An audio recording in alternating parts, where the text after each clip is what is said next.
So this is a 2004 Mitsubishi Galant 2.4 liter engine, MyVec.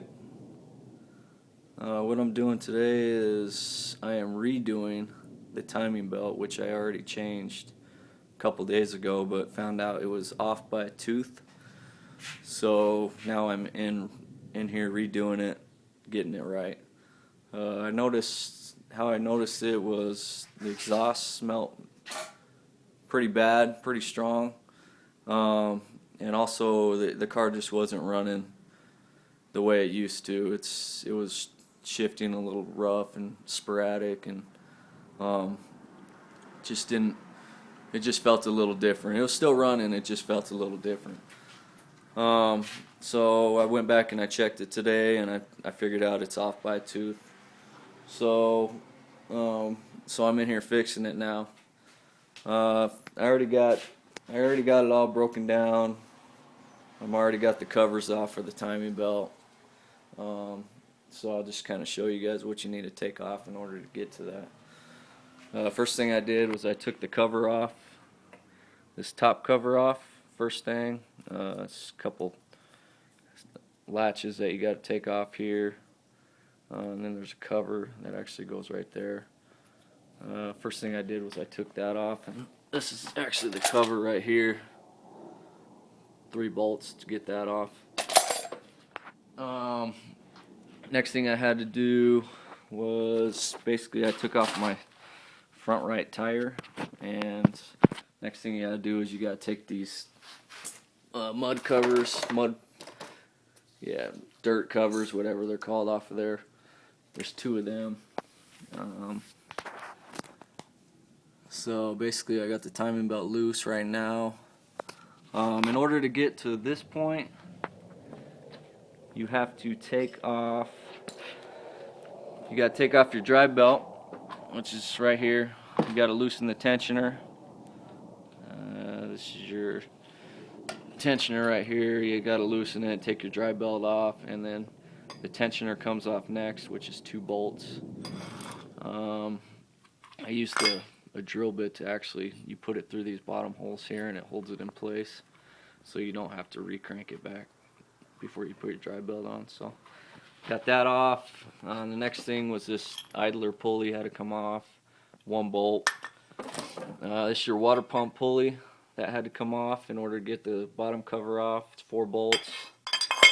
And then this is your pulley for your crankshaft, 4 bolts. But the mistake I made last time is I didn't bring it to top dead center before I took all this stuff off. So what you got to do is you have to bring this to top dead center, which on these years, 2004 to 2008, I believe, is all the same model, the exact same as this one I'm working on here. So this is there's a T on your, this is your cover, the bottom cover that needs to come off in order to get your timing belt.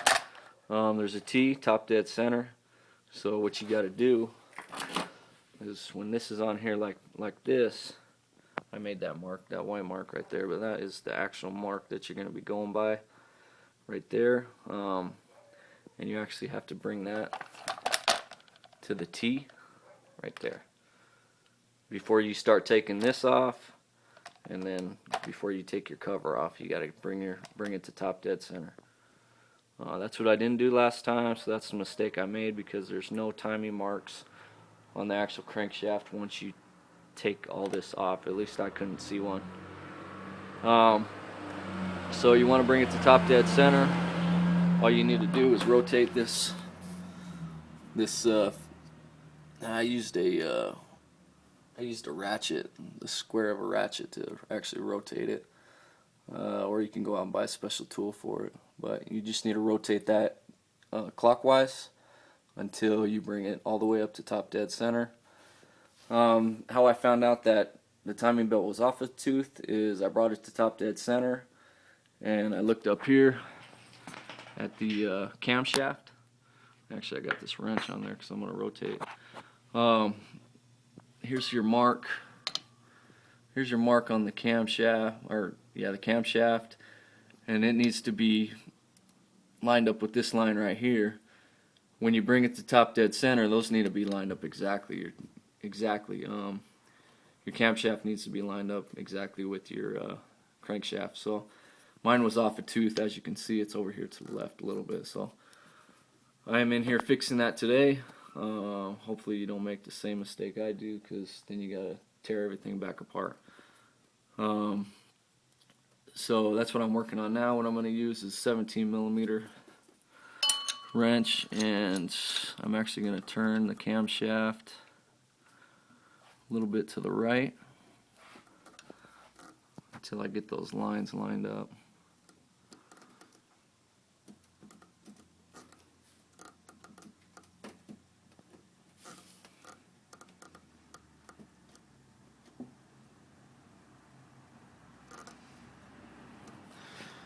So now it's lined up exactly the way it should be.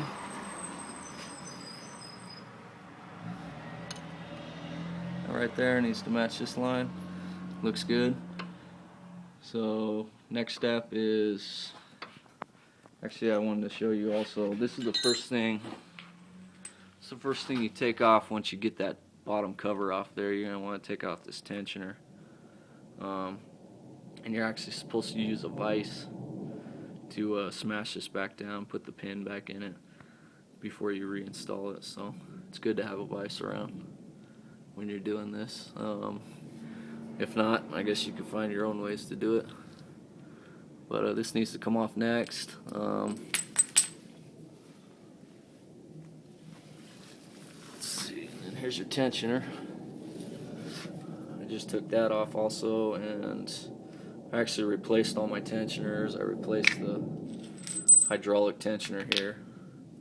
Put a new one of those in. I put a new water pump in. Last time I did this, when I did it the wrong way. It's good to replace this stuff. This car's got about 85,000 miles on it, so most of the stuff goes out around 100,000 is what I've been told. Water pumps got an average life of about 100,000, I believe, but they can go a lot farther or a lot less, so it's up to you if you want to replace it. So anyways, I'm going to stop the video, and I'll show you when I get a little bit further.